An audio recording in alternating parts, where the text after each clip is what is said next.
And I realized that the credit bureau model is fundamentally broken because its identity fraud makes it so easy for anyone to cheat it. And I thought this is the most ridiculous thing ever. And so there's this constant struggle of people being able to open bank accounts and accessing services. It was so obvious for us. This is a complete broken model. This is the future. The revenue is into the hundreds of millions and metrics are quite strong.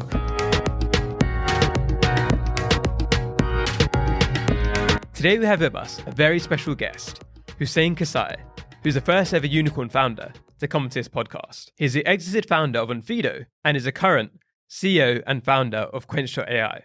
Hussain loves making online businesses as a kid, and at Oxford, he led the Entrepreneur Society. It was with people from here they co-founded Onfido, which you might have used if you've ever signed up to an account online and needed an identity check. For the first few years, it was a real struggle to convince people to believe in him and to gain the customers. It then went on a rocket ship and they had hundreds of employees and IPO'd. And he then left to then go on to Quench.ai, which is all about helping companies to upskill their employees. So what Hussain can give you in this episode is a real honest journey and some of the mistakes he made.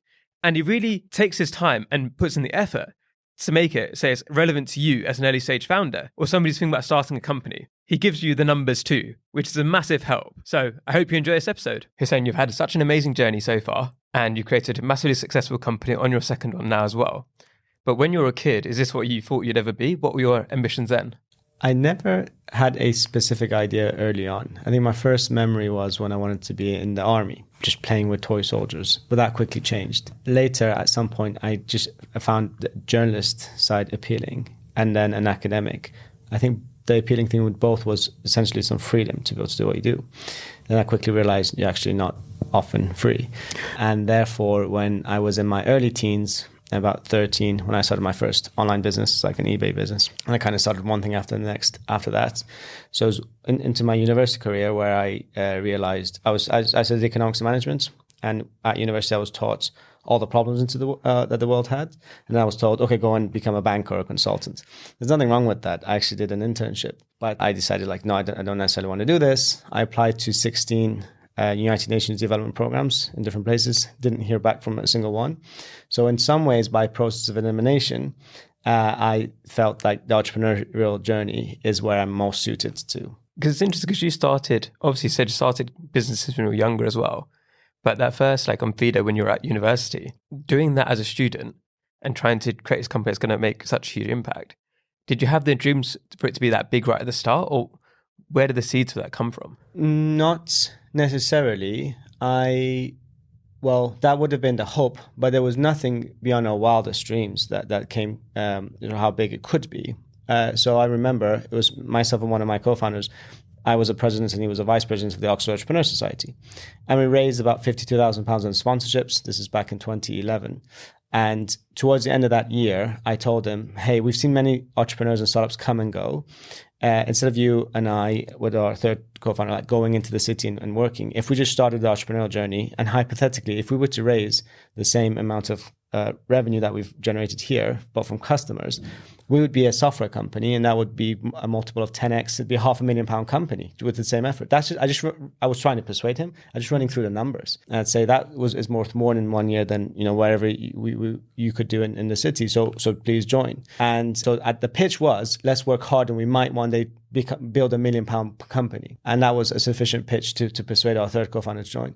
But no, that's the extent to which the ambition was at the time. And how were the people around you at this point, right? The other people you were at university with, were they thinking like, he's crazy, he should be going into the banking, he should be going into consulting? Or were people behind you? Did you have that support? So I studied the history of entrepreneurship out of Oxford University quite a bit, because in its 800-year history, there are fewer than a few dozen that come out of postgraduates and hardly any undergraduates. Often, yes, you do hear of many founders who come from university, but they often go to another career and then later start doing a venture. We have far, far more activity at Oxford Brookes. And at Oxford Entrepreneurs, we sort of served both universities as a community. So the challenge is, I would say it's actually much tougher being from Oxford. You have what's going for you and you have what isn't. What you have going for you is a strong brand. And that can serve as a signal wrongly for people to invest in you, thinking that you might do a better job. And that's a shame. It's actually, statistically, it doesn't necessarily work out that way. But what you have going against you is this pressure from everyone that is, hey, you're now going to go and get a high-paying job, and then you'll have a mortgage, and then your auntie and everyone else is going to be proud of you. And that pressure is not conducive to you going and starting something quite high risk with very little income. So for the first 3 years, I was on a salary of £1,000 a month, as was one of my co-founders. Our third co-founder, he had a mortgage, so it was slightly higher. But you try to persuade your parents, hey, for 3 years, it's going to be £1,000 a month, and these are all the risks, and these are all the statistics. They would not tell you. I'm very fortunate in that I'm the fourth out of 5 siblings, and my parents at this point had moved to California, so I was kind of free to do what I want. And prior to that, because I'd always been working since the age of 12, 13, I did a week at McDonald's as work experience, and that manager at the end of it told me, look, if you ever want a job ever in your life, you've got one here. So I had this confidence that this like floor, I could always go on a minimum wage and I would survive. But it did take quite a bit of discipline to be able to forget everyone else, forget all the pressure, try to do something that your gut tells you you ought to be doing. And with Onfido as well, why was that the idea that you wanted to pay yourself only £1,000 a month for? Like, what was it about Onfido's concept that you're so passionate about? I would have loved to pay myself £100,000 a month. I could only afford to pay ourselves £1,000. It's just I like sharing numbers because I've listened to so many of these podcasts and I've learned a ton from them. I think where I can, if I give concrete examples, it makes it really material for those who are weighing up the decisions that they're looking at when they're looking at their options. So your question, why Onfido? That was the problem that stuck out the most for me. So when I turned 10, my parents moved from Iran to the UK. My father's Iranian, my mother's English. For the first few months, I just remember they struggled to open a bank account, even though obviously both of them had credit history here from like a decade prior, but they still struggled, and they struggled to rent in their own name. So from the age of 10, it was like, hey, like this is kind of odd. Then over the years, when I started at university, I started to study this problem of identity, and I realized that it's all underpinned by the credit bureau model. Centralized log of your date of birth, name, and address that is captured by banks when you register and so on. But yet half the world's adult population are underbanked and unbanked. And so there's this constant struggle of people being able to open bank accounts and accessing services. And I realized that the credit bureau model is fundamentally broken because its identity fraud makes it so easy for anyone to cheat it. So you get all the downside of people being excluded, yet hardly any upside. And I thought this is the most ridiculous thing ever. And parallel to that, my technical co-founder who studied sort of engineering, and he taught me the theory of like machine learning, computer vision, and how one can use technology to spot patterns in government IDs and compare it to facial biometrics to digitize and bring everything online when it comes to verification. And so at that point, it was so obvious for us, this is a complete broken model, this is the future. But it became a very long journey in being able to prove that out. Very few people in 2012, when you tell them, there'll come a point where everyone who's signing up for any sort of service will show their government ID on their smartphone and their face. It was alien. It was like, are you crazy? Like, why would I ever take a photo of my most sensitive government ID, right? And why would I trust a company that I have not heard of? And why would I do a sort of selfie? And selfies and smartphones was still new and around 2012. That's why it was Onfido. It was because it solved the identity problem. And like in those early days, right, like you said, you got a lot of customer inertia to overcome there, right? But also, like you said, even with the banks and people like that, they potentially, or agencies, you got to convince them that you're safe to use and that they're not making themselves look bad by using you, right? If nobody's ever heard of your company.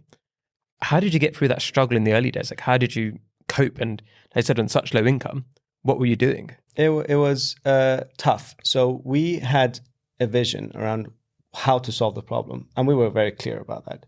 But it doesn't mean anything unless you have paying customers. So, as a 22-year-old trying to go into a bank and selling to them, you got a lot of things going against you, and it's not likely to happen. I'm a big believer in luck and timing. We became extremely fortunate that early year, that coincided with the rise of a few other trends. The first one being the trust marketplaces.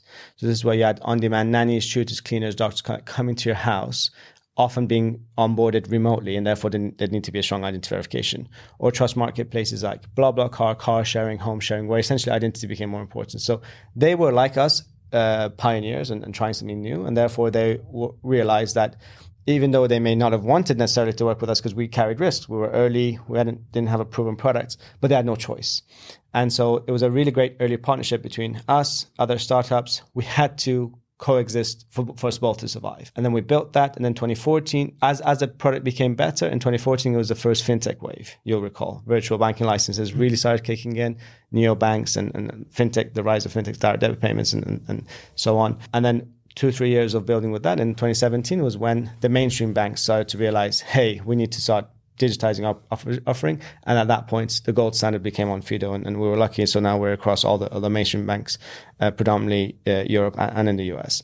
So timing mattered. I think if this timing had potentially been 6 months later, i.e. this wave of other startup activity was 6 months, we may have run out of money. And if it was earlier, there's likely to have been someone else sitting here answering your questions today. So you obviously had co-founders at this point as well, right? You've got co-founders in the business. What was your role in that? How did that, you balance each other's out? So I'm the CEO, and in many ways, the founder and I went and asked the two of them to join. So one of my co-founders became our COO. He and I worked at the Oxford Entrepreneur Society. He's just amazing at hiring, operations, internally, everything. He still had 2 years left before he graduated. So he joined essentially just about a year after we got going. And then our third co-founder, technical, studied engineering. I'd worked with 5 other engineers before him, programmers. And then, so he was the first to proactively come with ideas. And he had already sort of had a mortgage and other commitments. So with him, we worked part-time evenings and weekends until we received paying customers and some investments a year after starting, at which point him, along with my other co-founder who graduated, were able to join. And what kind of mistakes do you think you made in those early days? Because obviously now you're in your second company. But what mistakes did you make at the beginning you're now not going to repeat? There are always things. So if I break down, very many. So if I break down the category, is the essence of startups, the way I look at it, you have the people, the processes, and it's underpinned by priorities. Those priorities can be explicit, like your stated quarterly goals or weekly aims, and then your implicit, which is your culture, the norms and habits that guide decision making. So you have to have these 3 kind of in lockstep and in a proper place. If I, generally speaking, throughout the 10-year process, look at mistakes, they're usually when it's been hiring decisions, and those hiring decisions have gone wrong because we've not adhered to our sort of priorities, i.e. principles, values, cultural fit. And that is like the one general area where there's been significant number of mistakes. It's usually this person's like amazing. We have such a need. We're behind on this, and let's just get them in. There are some question marks around the cultural fit, but that doesn't matter. We'll fix it later. And those have always been a regrettable mistake. In the early stages, it's very hard to pinpoint because it was so long ago, and it genuinely was a blur. So long ago, what the mistakes were. There would certainly have been things that, knowing what I know now, I would have done sooner. I spent 6 to 9 months looking for angel investment in Oxford. That's a mistake. The Oxford ecosystem are usually former private equity folk who are wired to be risk averse. They will come and have coffee with you every day for years to get a kick out of it. But the first question I should have asked every single one of them, when was the last time you made investments? How large was that check? And can I please speak with those founders to see if you've helped them? I would have qualified those meetings and not just had a false sense of this is progress, this is anything but progress. So I certainly would have moved to London sooner and started raising angel funding. The second thing is I would have been a bit more bold in telling investors early on, hey, we can't wait till 2015 to go expand to the US. We're already showing you with very little that we have what progress we're having. Stop being silly. Please unload all your funds and all your bank accounts into here. We'll make you more money than you've ever made. I would have liked to have gone back and said that to them. They wouldn't have believed it at the time, but yeah, that's just an example. So the people that did back in those early days, what do you think they saw that the other people weren't seeing? They saw tax rebates because of SCIS, and to be completely truthful, that's partly the case. We were part of the first cohorts of this UK scheme of essentially a tax incentive scheme to invest in high risk early stage startups. And those who remember being in the very first year, the first year was something like very unusual. The first year had this unique factor that you invest in a startup, you get 50% in your tax deducted. If the company fails, you get more than 50% of that back. So actually, if the company fails, you get more money back than you've invested. Yeah. Just a unique one-off year. So I tried to explain that to a few of these angels, right? I said, forget my pitch. My pitch is rubbish. Yeah. Forget about me. Let me tell you about this scheme. I became a seller of the tax scheme. Not what I thought I would be doing, but such is life. And so it was a bit unbelievable. And therefore, I actually went to the most credible angel investor at the time, Stephen Page. He'd set up the Startup Funding Club, which is today still the most active seed funding club. And I started introducing people to him. I said, Stephen, like, they don't believe me. Can you please explain to them, this is the rules, and get them to. So that's how we scraped by and got some early investors. So the very first check was £12,000 from Oxford Innovation. That went for like 9 months. The second check was £20,000 from Oxford Business School. And then it was sort of 6 months after that, we got angel funding of about £60,000. And then a few months after that, it became a sort of a larger investment rounds. But that's how it started. So what I've heard recently is like with product market fit, right, is that at the beginning, in those early days, you probably felt like you're pushing a rock up a mountain, right? But at some point now where you are, things have had to have changed, where now all of a sudden you're going downhill and the rock is moving really fast and you're trying to keep up with that. When did that inflection point come for you guys between you're trying so hard to convince people and get customers, to then all of a sudden being drowning in customer and investor demand? And how did you cope with that shift? It all, I have to say, it is mostly a blur. From what I remember, it was the end of 2014. So we're kind of 2.5 years in, and we were raising the first institutional venture VC round from like, in our Series A, it was about £3 million. And it was just a casual Friday, just doing some documents, paperwork. Very nervous as soon as it's going to go through. Like, are people going to be crazy enough to trust some 24, 25-year-olds with so much money? But keeping a brave face naturally throughout the process. And then towards the end of that discussion, it was a case of, okay, so who's insuring you? Who you know? And then this was the first time anyone has ever mentioned the need for insurance. And that was the first time where there was a very brief conversation that if, God forbid, like one of us is hit by a bus, like what would happen? It was only at that moment where it sort of dawned on us, at least for me, like, A, this is serious. B, there is a team of 15 to 20 that heavily rely on us. They have commitments, mortgages, families to support, and so on. And C, I better be careful now not to get hit by a bus because we've got a lot of work to be done. And we did get the insurance. I think that when you're asking what was like a moment, I remember that day and that evening, actually, throughout that whole weekend, it was kind of an odd feeling. In many ways, like what's insurance going to do for you anyway? But yeah. Like, so you have now got, so you said Series A is 3 million. You obviously raised further rounds beyond that. And how is it like being the CEO of a massive company compared to those early scrappy days, right? Like, what did you enjoy about the different parts of that journey? The point around being scrappy, I actually think a big part of our strength was that over 2 years or so, we raised very little sums, but continuously, I think we ended up doing like 6 or so angel rounds.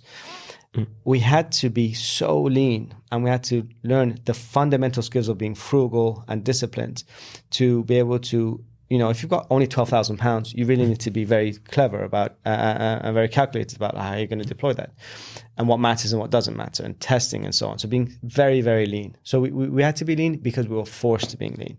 Now, if that £12,000 first check was 1.2 million, it'd be a very different story. So the early team saw that and we lived that up to 50, 100, 200 people. From 200 to 500 people, they recognized it was a company value to be lean and to always sort of doing more with less and so on. And that kind of stuck. Beyond that, we lost that principle a little bit. And I think when I look at founders today, it's all about not, I want to build a product that changes the world or like at least has a go at changing the world. It's about, I want to do a startup and raise a massive round to essentially to get going. That's like a prerequisite. And it's usually like 5 million. I need 5 million to get going. It's like, what would you do with 5? I know what you could do with 5 million. Like, what would you do with 5 million? And it's not only not needed, it's actually, I suspect, harmful. If you're a first-time founder in particular, where you need to be very good at budgeting, too much money can be harmful. And reduce the chances of you succeeding. And I just tell founders, it's not about the first raise, it's not about the first round valuation, it's all about the valuation at the end of the journey, not at the beginning. So stop getting so bogged down with all this. And finally, that I am pretty convinced that we are now in a better cycle than we would have been like 2 years ago. But startups that are very effective and able to manage small funds effectively in early days and are trained well, if you can spend £10,000 really well, then you can be trusted with 100 million later and hopefully be as mindful of that because it's not your money, it's the investor's money. How did your own like self-identity change as well, right? From being in the early stage company where people like, who's this kid trying to build this company, to then being in charge, like you said, hundreds of employees and having, because mentioned about the inflection point, having 20 people rely on you. For when you had hundreds and hundreds of people relying on you, how was that for your own like actual working during the day? Did you feel a big shift in yourself, or did you just very natural? A great deal, and there was shifts, material shifts from pre-product market fit to product market fit, and from product market fit to scale for sure. But it was not necessarily how is one able to get so many people relying on you. It's much more about how are they able to get to rely on each other. And those come back to, if you recall, there's people, process, and like priorities. Priorities include implicit ones, which are culture, values, principles. Those, I suspect, I got my training at university from extracurricular activities, not necessarily from the academic side. And those were being part of student societies. So again, my experience at Oxford Entrepreneurs, we grew the committee to about 35 people. It was like every week we had fun. Basically, anyone who applied got to be on the committee. But it got, because my point was like, why not? It's unpaid. However, we'd have very simple, straightforward weekly tasks for people to do. And I just had one rule. You get a very small, very simple task. Okay, stand outside this ice cream shop. When we all gather here, you just tick off the list of people who come. Very basic, very simple. If you do a task well, you'll get a bigger task and we'll build on that. If you don't, we're going to celebrate it regardless and we'll never mention you doing a task again. You just show up to every community meeting. And at the end of that, sort of after a few months, you kind of see your 5 or 6 people doers. And I've got a very binary mindset on doers and those who are not doers. Those are a heavy and strong bias towards action and those who don't. So I was very lucky in our early team. We were privileged to be able to pick team members that we'd often worked with in the past who are real doers. And we built a very strong backbone of the company. And that kind of really helped and so on. So that it was, to answer your question, how does one change as our identity, as a scale? I saw that working very early on. And I built on that. First, a bias towards those who are humble, hungry, essentially have very much a bias to doing. And second, it's the recognition of it's always a team, as any student committees. It's a flat hierarchy. No one's anyone's boss. You're a team lead. You exemplify what you want others to sort of do, and you coach and you mentor each other, and that ethos builds. So you're not a team of 500 people or like managing 500 people. You're just focusing on the 5 to 8 people on your team, and they in turn manage theirs, and they in turn manage theirs. And you have to set a good example. That's all there is actually, if you can crack beyond the 150, 200 person mark, I suspect you can become very, very scalable. Whether it's 300 or 3,000, doesn't necessarily matter too much. And I think one of the things along this journey, right, as you're constantly focused on building, was there ever a point where you just like smelt the rose and be like, wow, look what we've been able to achieve? Or did you never really get that moment? Or I did quite a bit. Like that? I did quite a bit. So it was 2015.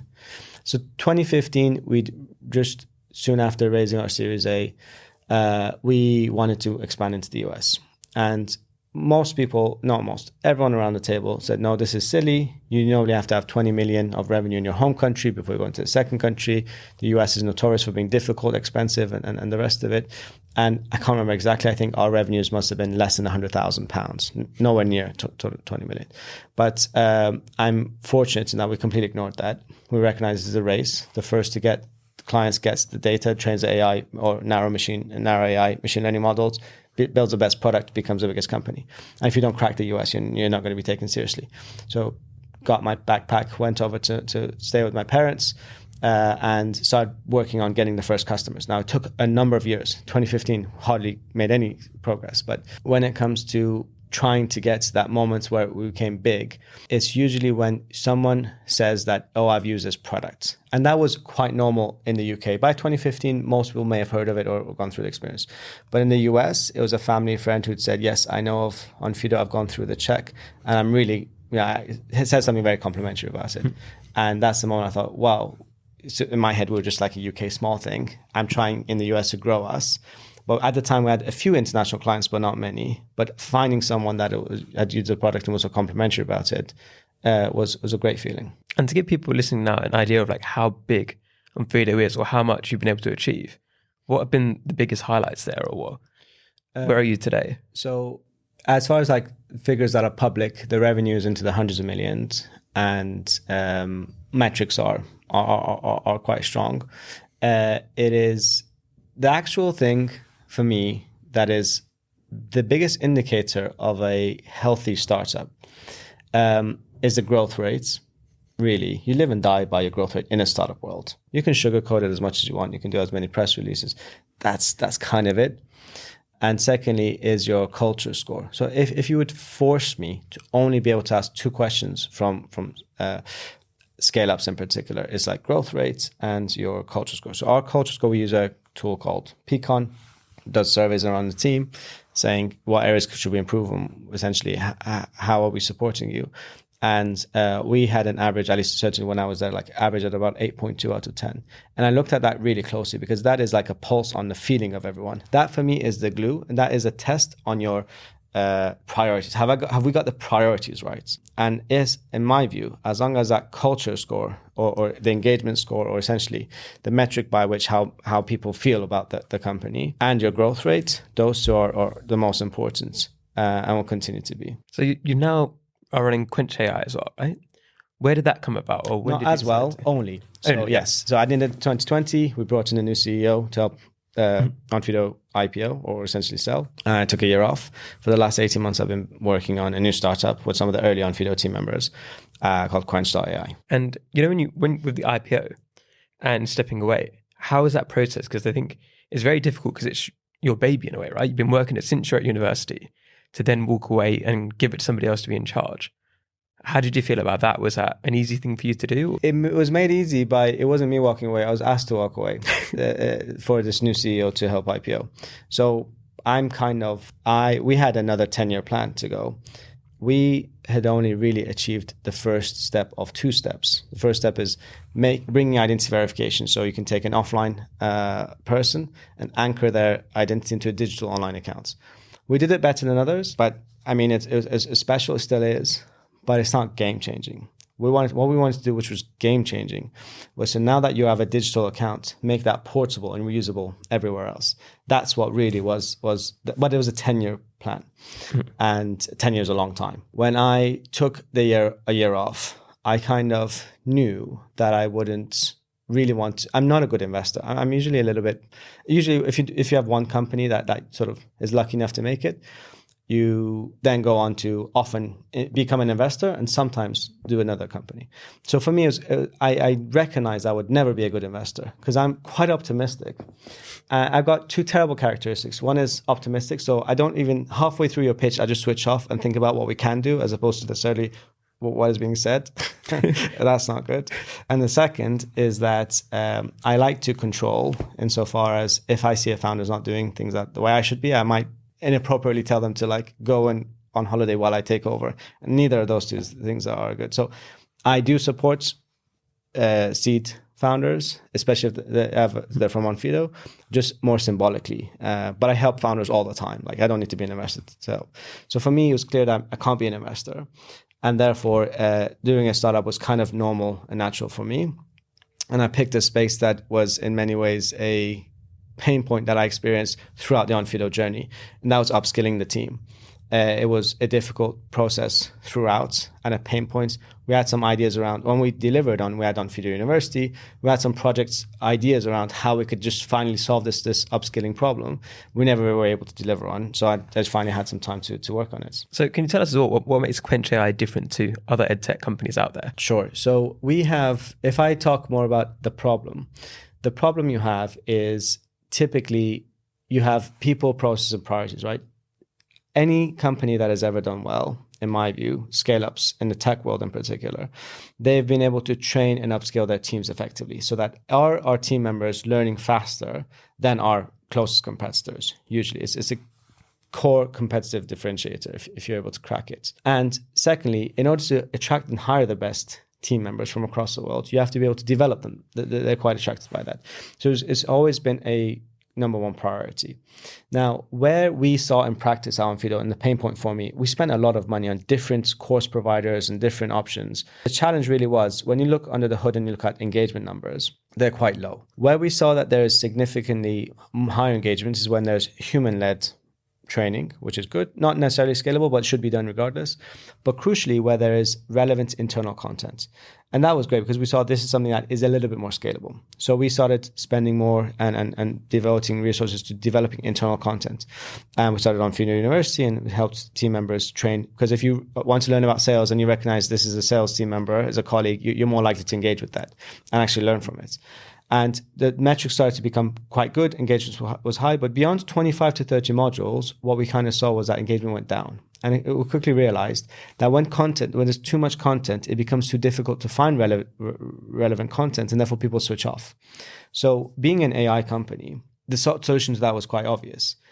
This is all broken, and we just need to be able to have an AI on the transcript of all those training courses so that people can run a query and find relevant things as opposed to spend 5, 10, 15 minutes going through and trying to find through different folders and files and things. That was an idea. We never actually delivered on it. There's always like key priorities elsewhere.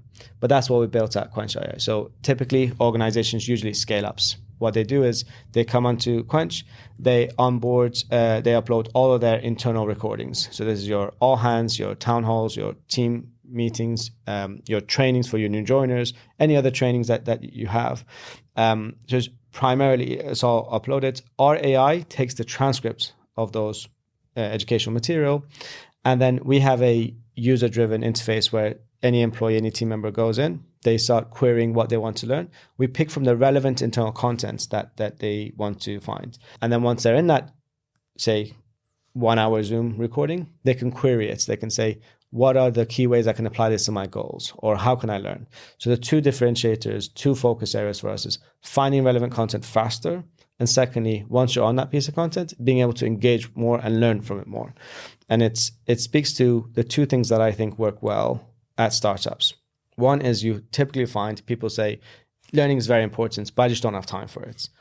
And secondly, about 70% of what you learn, you forget in 24 hours, right? So it's those are the key issues. Therefore, we need to move to a world where I will find content just in time for me needing to apply it. And that could be, I've got a meeting in 20 minutes, I'm setting some goals. What should be on the goals? I've got 5 minutes to learn. So it's essentially just in time. And secondly, as you do it that way and they're able to apply it, they're able to learn a lot more effectively. So that's the essence of what we're building at Quench. And this is the current version. What we're going to go on to working on next year is we now know the AI is trained on your internal content as opposed to on the open web. And therefore it knows, are you B2B versus B2C? It knows, are you remote first? It knows about your cultural goals, it knows all these things. So as and when you run a query, it's automatically contextualized to your scenario. And AI, in my view, is not fit to generate content. It's probabilistic, it's got hallucinations, it's got inaccuracies. AI is absolutely well fitted to point you to the relevant human-generated content. And that's the bit that we're solving. Yeah, that's really interesting for me. So if you know, my background came from content creation, right? So was a tech consultant, quit my job. So I did well on medium.com, was able to quit my job for that. I've done course stuff in the past. That's how I initially found out about Quench.ai, was from a content creator perspective. And like you said there, what you outlined is some of the key problems where a lot of people talk about AI as the future and AI is going to do this and this, but you look at the content it generates and it's not that high quality. They say like, oh, AI is going to take all the writing jobs, or AI is going to take all the education side. But as you said, it's only based on the quality of the information that it's using. So if it's being trained on internal data and using the information that's taken from internal sources, then it can package it in the right way and help people because it's using reliable sources. And I think that's a huge point, that as people get over the initial AI hype from OpenAI, that's where the real value is, right? Is that different companies which are training people on internal data that is more focused in that way. And this being your second company, has this been a lot easier than the first time around? What have been the challenges or the upsides and downsides of it being your second company? The second company, one has to be mindful of potential biases. So at a scale up, the mindset on the people, processes, and priorities is, how do I hire fast enough? How do I delegate fast enough? How do I essentially focus on just growth, scale, market share? That's radically different to pre-product market fit. It's no, I don't need to hire. In fact, we need to have a very small agile team. I don't need to delegate. I should be in the customer calls. I should understand the essence and the fundamentals of the problem. I should be the one asking those and leading those questions. And all these different, you're not taking market share. You're just trying to break in. So it's been this fundamental shift, and you need to, if you're at a scale up for years, just going back to pre-product market fit, you really need to rewire to be able to do that effectively. So we're running out of time now. So let's go to quick fire questions. First one, who are 3 British Asians that you'd like to spotlight that you think are doing incredible work at the moment? There is Hassan Kuba, who is a very talented expert at essentially how people think about content online generally. There's Suranga from Balderton, who has helped me quite a bit in early days with Onfido, brainstorming strategy, thinking through how one should basically change and develop and so on. Third is Ria, who's just exited Framework, and we're actually partnering with Framework, but just an incredible co-founder along with a co-founder Asha, but just that sheer brilliance on mixing academia with how learning ought to evolve is very impressive. And if people want to learn more about you and what you're up to, where should they go to? So we've been mostly in stealth mode. We're slowly coming out of it. And it's Quench.ai, or you can catch me on Twitter. If people can reach out to you to help, what do you need help with? Is there anything? We're talking to scale-ups. So yeah, if you're interested in helping your team or your company upskill, then get in touch. Hello everyone. Thank you so much for listening. It means a huge amount to us. And we don't think you realise how important you are. Because if you subscribe to our YouTube channel, if you leave us a 5-star review, it makes a world of difference. And if you believe in what we're trying to do here, to inspire, connect and guide the next generation of British Asians, if you do those things, you can help us achieve that mission. And you can help us make a bigger impact. And by doing that, it means we can get bigger guests, we can host more events, we can do more for the community. So you can play a huge part. So thank you so much for supporting us.